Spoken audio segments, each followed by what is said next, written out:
हम class 10th की mathematics the fundamental theorem of arithmetics के बारे में पढ़ने वाले हैं। तो पहला क्या है, every composite number can be expressed and factorized as a product of prime numbers and this factorization is unique apart from the other in which prime factors occur. Composite number को हम पहले समझ लेते हैं। हैव मोर देन 2 फैक्टर, यानी ऐसे numbers जो more than 2 prime factors रखते हों, यानी हैव मोर देन 2 फैक्टर, यानी 4 को अगर देखें 1 इंटू 2 इंटू 2 यानी मोर देन 2 फैक्टर हैं। इस वजह से हम कह सकते हैं कि एक कंपोजिट नंबर है। 6 को अगर देखें 1 इंटू 2 इंटू 3 यानी मोर देन 2 फैक्टर, इसलिए एक कंपोजिट नंबर है।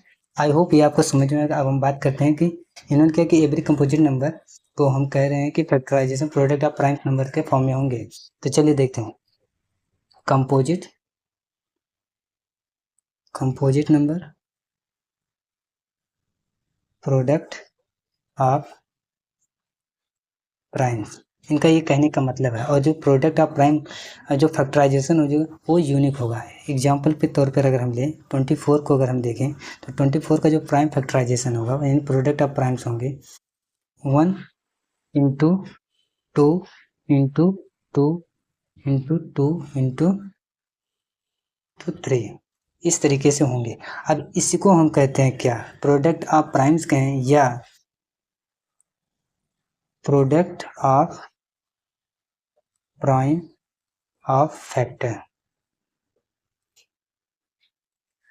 और 1 इंटू 2 की पावर 3 इंटू 3 की पावर 1 को हम क्या कहते हैं, कहते हैं product of power, product of powers of prime factors. तो इस थ्योरम के माध्यम से उन्होंने यही कहा है।